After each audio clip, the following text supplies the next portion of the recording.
You know what makes us poorer? Being the sort of people who allow a government to tell us what time means, to dictate to us the rhythm of our lives.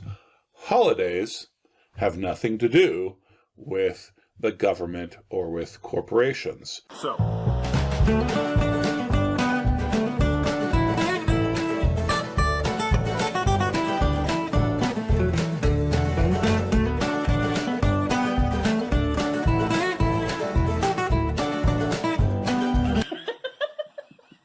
Holidays have nothing to do with the government or with corporations. Although, of course, if governments and corporations choose to be involved in or celebrate a holiday, fine.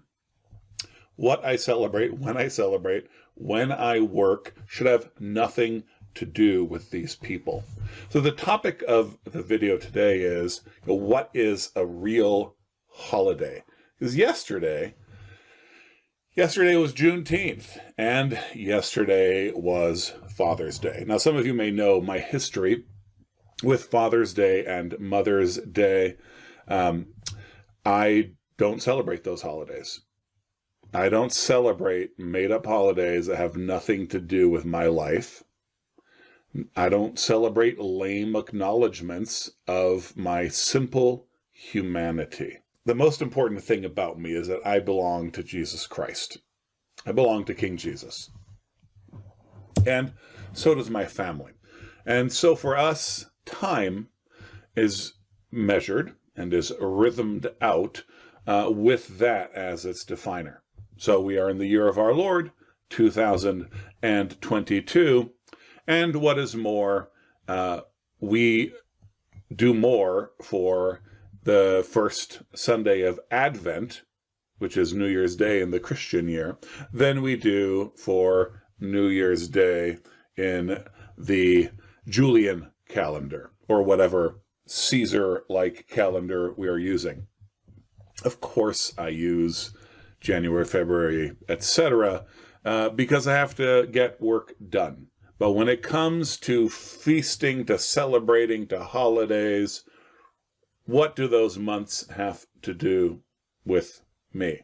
What I care about are Sundays and about high holy days. So Christmas is a holiday, and it would be a holiday whether my government acknowledged or not. Easter would be a holiday whether my government acknowledges it or not. Labor Day means nothing to me. Now, Father's Day and Mother's Day are not recognized as federal holidays. They have their own lame history. If you look into the history of Mother's Day, you'll see that it's part of the suffragist and sentimental feminist movement of 100 years ago. And then Father's Day is the lame tack-on that it feels like. Doesn't Father's Day feel lame? Neither is to be celebrated. It has nothing to do with the church. Now, if someone came along and was like, hey, let's celebrate Saint so-and-so, I mean, there's an obvious candidate, as a way of celebrating mothers. And actually, I say obvious candidate, but perhaps a less obvious one, Monica. And by the way, I'm a Protestant. I'm an orange-wearing, rabid Protestant. But the church calendar, time as being Christian, and my brothers and sisters who are already dead and yet live and wait for me, are worthy to be celebrated. I'm happy to celebrate St. Boniface cutting down Thor's tree and Monica's prayers on behalf of her son Augustine, and make that a part of our family celebrations. That is our core identity. Now, we also happen to be American, and so we're part of that story as well. Father's Day, nothing to do with it. Now, Juneteenth, that has something to do with it. Although I'm not black, it's part of the American story. And it is a real holiday. Now, this is the other thing about holidays. They don't have to be enforced.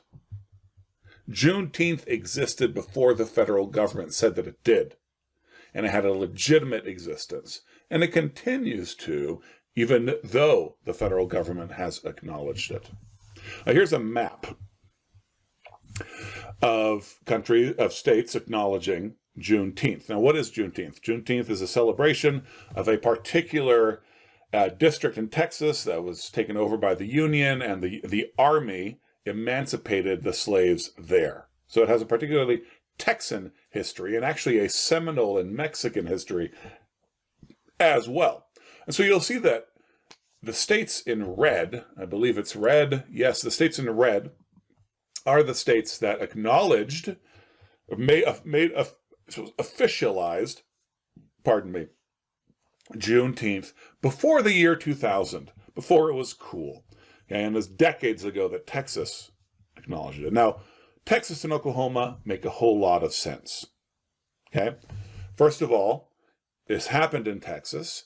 Texas and Oklahoma have a very strong shared history, and one of the groups that celebrates Juneteenth are the Black Seminoles. Okay, so there's a connection there with both Texas and Oklahoma. It is also, by the way, the Black Seminoles are the reason that Juneteenth is an acknowledged holiday in Mexico, which is pretty amazing. Now, I'm not sure why Minnesota acknowledged it before 2000. I assume it has something to do with its proximity to Milwaukee and to Wisconsin, but of course Wisconsin didn't acknowledge it. I don't know the history there. And of course the Seminole connection explains why it's a holiday in Florida, before the federal government did anything with it. And of course, these states prove nothing. If people want to celebrate the story of Juneteenth and make it a part of their narrative, and it is a part of their culture, that's what makes it a holiday. Which is why Father's Day is so lame. Now, both of these holidays, so the government's acknowledgement of, the theme here with both these holidays is fatherhood and maybe a bit of paternalism.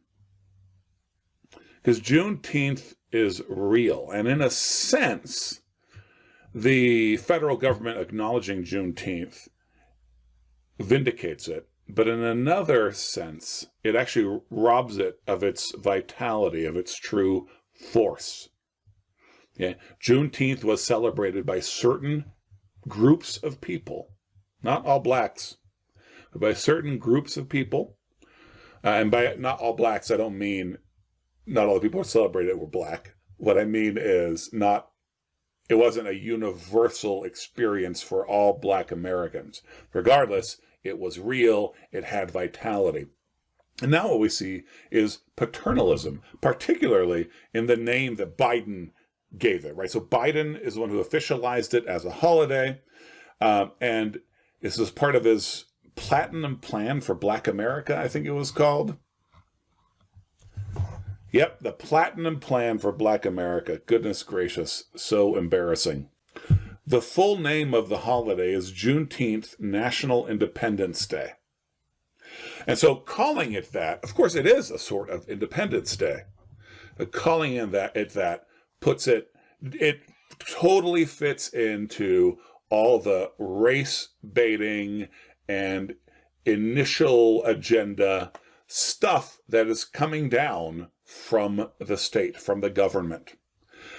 It is setting up an alternative Independence Day, right? So it is a parallel United States of America. There are those who celebrate July 4th. There are those who celebrate Juneteenth, National Independence Day. It is not a coincidence that those were put in there. It could have simply been Juneteenth, the celebratory jubilee sort of word that Juneteenth is. Even as someone who's never celebrated Juneteenth, if you heard the word Juneteenth in the 90s and in the aughts, you associated it with jubilee.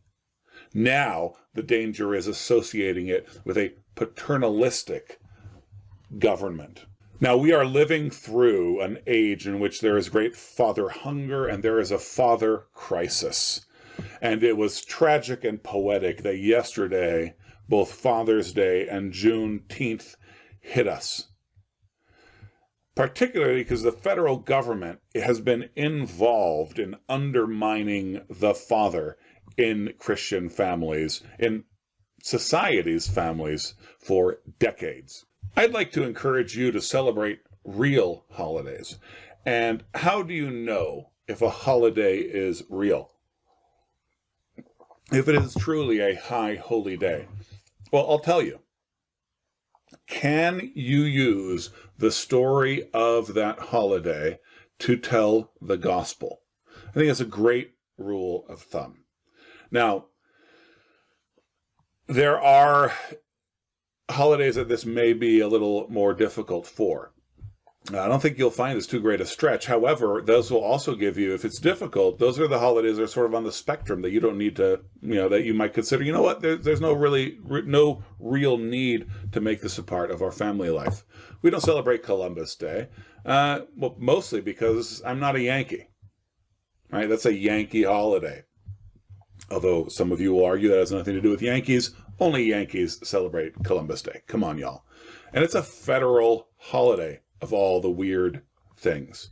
Labor Day, we're not workers. That's not how we define our humanity. That has nothing to do with the gospel. July the 4th, Independence Day. Well, it's part of a real story, of a real narrative of who we are as people.